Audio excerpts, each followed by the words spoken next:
गलत लोग जाके संसद में बैठ गए। आज की संसद के अंदर 162 लोग ऐसे बैठे हैं जिनके ऊपर घोर अपराध के मामले हैं। वो संसद के अंदर हमारी भलाई के लिए कानून नहीं बनाते, वो संसद के अंदर ऐसे कानून बनाते हैं कि और जनता को कैसे लूटें। जयप्रकाश जी के आंदोलन से उस वक्त तो आंदोलन बहुत अच्छा चला, लेकिन लालू यादव जी, मुलायम सिंह जी, ये सब उसी आंदोलन की देन है। इन्होंने तो 2G घोटाला किया हुआ, इनके पास तो 2 लाख करोड़ रुपए हैं। इस कुर्सी के अंदर कुछ ना कुछ समस्या है। जो इस कुर्सी के ऊपर बैठता है वही गड़बड़ हो जाता है। एक और पार्टी हाईकमांड बन गया, एक और पार्टी बन गई, एक और सत्ता का खेल चल गया। सत्ता से पैसा, पैसे से सत्ता, तो काम नहीं चलेगा। अब इस देश को एक नई दिशा दीजिए, एक राजनीतिक विकल्प दीजिए। जो कोई पार्टी नहीं होना चाहिए, एक और पार्टी खड़ी कर दी इन्हीं पार्टियों की तरह, तो फिर काम नहीं चलेगा। साथियों, आज देश के 23 गणमान्य लोगों ने, बहुत बड़े बड़े लोगों ने हम लोगों को सुबह एक संदेश भेजा। उसमें जस्टिस VR कृष्ण अय्यर हैं, जो शायद आज़ादी के बाद के सबसे सम्मानित सुप्रीम कोर्ट के जज हैं। श्री VK सिंह जी हैं, जो अभी आर्मी के रिटायर्ड चीफ हैं। लिंगडो साहब हैं, जो कि बहुत ही सम्मानित रिटायर्ड मुख्य चुनाव आयुक्त हैं। बहुत सारे रिटायर्ड सेक्रेटरी थे गवर्नमेंट ऑफ इंडिया के, और बहुत सारे सम्मानित सोशल एक्टिविस्ट थे। इन सब लोगों ने हमसे अपील की कि हम लोगों को अब अनशन खत्म कर देना चाहिए, क्योंकि अब इस गूंगी बहरी सरकार से, और ऐसी सरकार जिसके अंदर इतने भ्रष्ट लोग बैठे हुए हैं, वो ना तो लोकपाल बिल पास करेगी, ना स्पेशल जांच दल बिठाएगी इन मंत्रियों के खिलाफ। उनसे उम्मीद करना बेमानी है। और केवल उनसे नहीं, ये जितनी भी पार्टियां हैं, सभी पार्टियां भ्रष्टाचार में डूबी हुई हैं, और ये सभी पार्टियों ने मिलकर देश को धोखा दिया है। ऐसा उन लोगों ने अपने संदेश में लिखा। उन्होंने अपील की अन्ना जी से कि आप अनशन समाप्त करके अब इस देश को एक नई दिशा दीजिए, एक राजनीतिक विकल्प दीजिए। जो कोई पार्टी नहीं होना चाहिए, एक और पार्टी खड़ी कर दी इन्हीं पार्टियों की तरह, तो फिर काम नहीं चलेगा। एक और पार्टी हाईकमांड बन गया, एक और पार्टी बन गई, एक और सत्ता का खेल चल गया। सत्ता से पैसा, पैसे से सत्ता, तो काम नहीं चलेगा। उन्होंने कहा राजनीतिक विकल्प दीजिए। पूरी की पूरी ये जो भ्रष्टाचार की और अपराध की और पैसे की और ताकत की राजनीति है, इसके विकल्प में एक अलग किस्म की राजनीति होनी चाहिए, जो जनता की राजनीति हो, जनता के पास सत्ता जाए। ऐसा उन लोगों ने लिखा।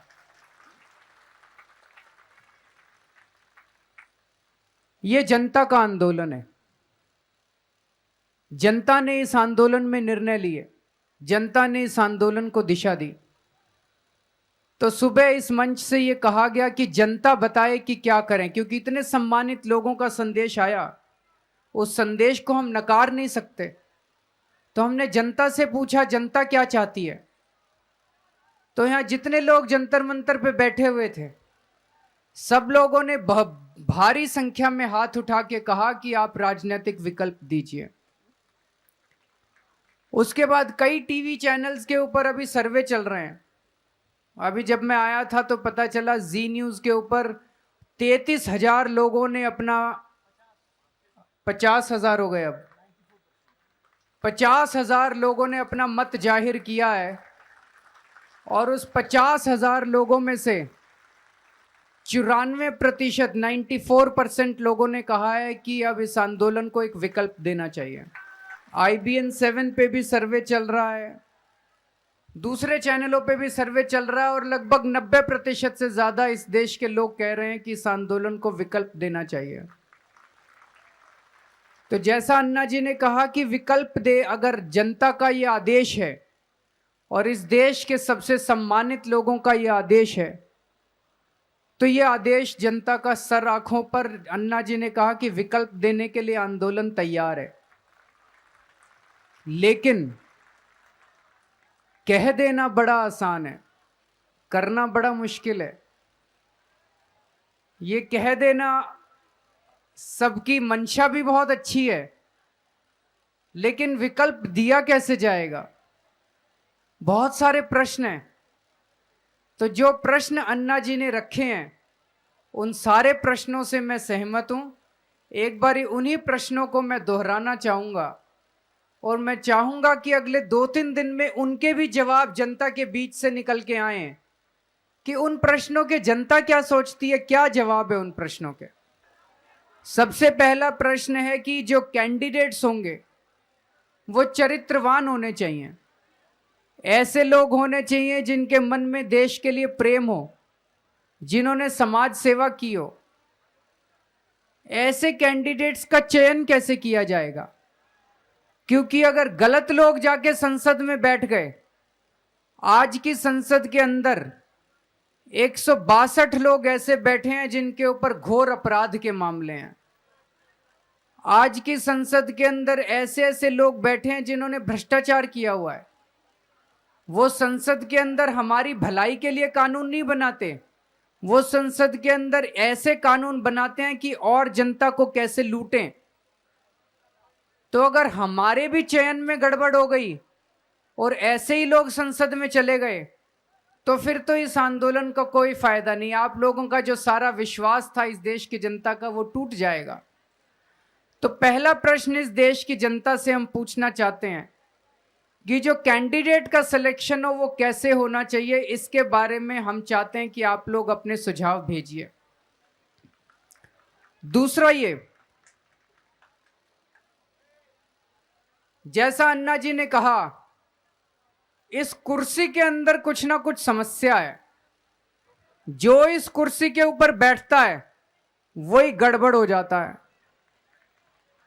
तो कहीं ऐसा तो नहीं कि इस आंदोलन से जब विकल्प निकलेगा और वो लोग जब कुर्सी पे जाके बैठेंगे, कहीं वो ना भ्रष्ट हो जाएं, कहीं वो ना गड़बड़ करने लगें।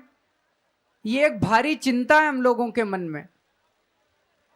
जयप्रकाश जी के आंदोलन से उस वक्त तो आंदोलन बहुत अच्छा चला, लेकिन लालू यादव जी, मुलायम सिंह जी, ये सब उसी आंदोलन की देन है।